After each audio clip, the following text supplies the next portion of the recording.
So my food topic video was ice cream, and I went with vanilla ice cream to simplify comparison purposes, because a bunch of different ice creams would not be the best to compare.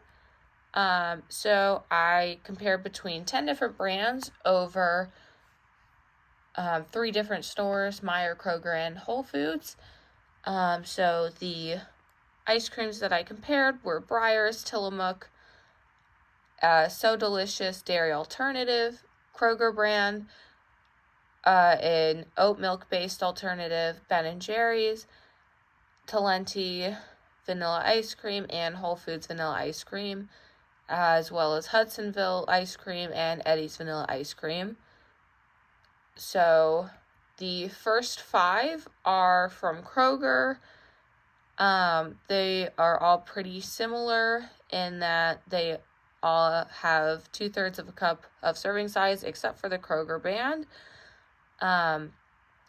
They all have milk, cream, and sugar in them, and that's pretty consistent across all of the ice creams.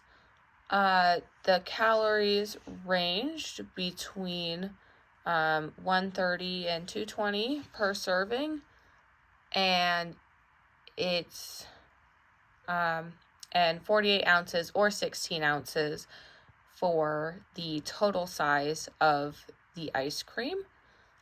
Carbohydrates are generally in the 20s for most of the ice creams in the list. And there's a pretty small amount of potassium and calcium in all of them as well. And the dairy alternatives tend to have more ingredients in them because they have to make up for the milk that they don't have that develops in the ice cream. So comparison wise, the highest cost per serving was the Talenti vanilla from Whole Foods at $2.13 per serving. The lowest was Kroger brand vanilla at 25 cents per serving, but Kroger's serving size was only half a cup, and even so with that, it would still be the cheapest if it was 2/3 of a cup per serving.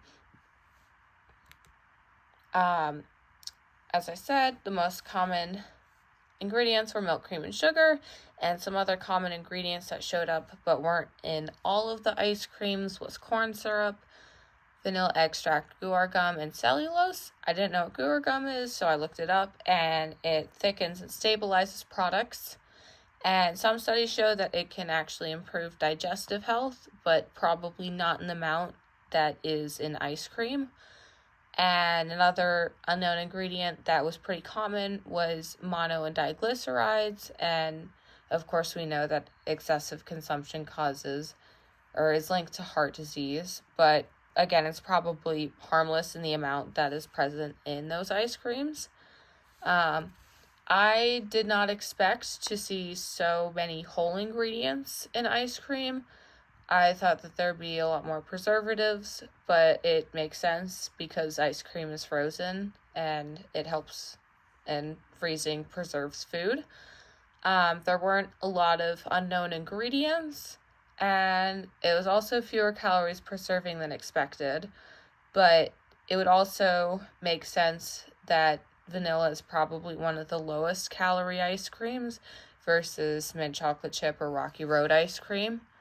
So the healthiest choice, I personally said that it was the Whole Foods vanilla ice cream because it has one of the highest potassium content, even though it's a pretty small percentage of the daily amount. It's also middle of the road for in terms of calories and fat and carbs in it.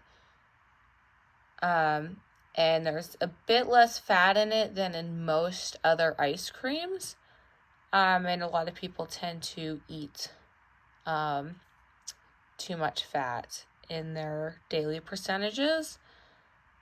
And they also don't have any high fructose corn syrup in it.